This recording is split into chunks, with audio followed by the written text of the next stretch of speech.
ഇരിക്കുന്ന സ്ഥലമാണ് നമ്മുടെ തടിയമ്പാടുള്ള ചപ്പാത്തിലെ കപ്പൂച്ചി പള്ളി. ആ പള്ളി ഒന്ന് കണ്ടാലോ?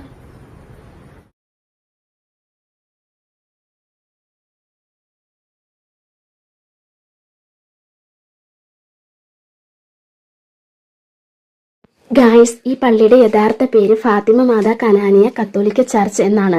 ഈ പള്ളി സ്ഥിതി ചെയ്യുന്നത് നമ്മുടെ ഇടുക്കി ജില്ലയിലെ തടിയമ്പാടുള്ള ചപ്പാത്തിലാണ്. ഈ പള്ളി അതിമനോഹരമായൊരു പള്ളിയാട്ടോ. ഈ പള്ളിയിൽ നമ്മൾ ഫസ്റ്റ് ചെല്ലുമ്പോൾ നമ്മുടെ കണ്ണിലൊടുക്കുന്ന ഒരു ചിത്രമാണ് മാതാവിൻ്റെ ഒരു ചിത്രം. അതിൻ്റെ അടിയിൽ മാലാഖമാരും ആട്ടും കുഞ്ഞുങ്ങളും ഒക്കെ ഇരിക്കുന്ന ഒരു ചിത്രമാട്ടോ. രണ്ട് വശത്തെ നട, അതിൻ്റെ നടുക്കായിട്ടാണ് ഈ ചിത്രം. ആ ചിത്രത്തെയാണ് നമ്മൾ പെട്ടെന്ന് നമ്മുടെ കണ്ണിലേക്ക് ഉടുക്കി വരുന്നത് കേട്ടോ. നമ്മൾ ചെല്ലുമ്പോൾ തന്നെ അത്രയ്ക്ക് മനോഹരമായിട്ടാണ് ഈ പള്ളി പണിത് വെച്ചിരിക്കുന്നത് കേട്ടോ. പിന്നെ ഈ പള്ളിയുടെ അടിവശമായിട്ടാണ് നമ്മുടെ പെരിയാർ ഒഴുകി വരുന്നത്. പിന്നെ അപ്പുറം ഇപ്പുറയും മലകളും പച്ചപ്പുകളും ഒക്കെ നിറഞ്ഞ് നിൽക്കുന്നത് കൊണ്ട് തന്നെ പിന്നെ ഈ പള്ളി പൊങ്ങി നിൽക്കുന്നത് നമുക്ക് ഈ തടിയമ്പാട് സിറ്റിയിൽ നിന്ന് നോക്കുമ്പോൾ തന്നെ ഈ പള്ളി നമുക്ക് കാണാം കേട്ടോ. കാരണം ആ പ്രദേശത്ത് തന്നെ അതിമനോഹരമാക്കുകയാണ് ഈ പള്ളി കേട്ടോ.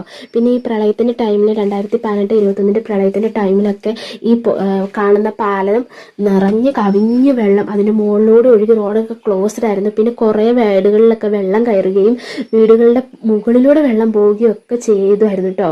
എന്നിട്ട് ഇപ്പോഴും ഈ പാലത്തിന് ഒരു കുഴപ്പവുമില്ല കേട്ടോ. ഭയങ്കര മനോഹരമാണ്. കാരണം നമ്മുടെ പെരിയാറും ഭയങ്കര പ്രകൃതി രമണീയമായ ഒരു പ്രദേശമായിട്ടും കൂടിയാട്ടോ. നല്ല രസവുമാണ് ഈ പ്രദേശം കാണാൻ കേട്ടോ. അപ്പോൾ താങ്ക്സ് ഫോർ വാച്ചിങ്.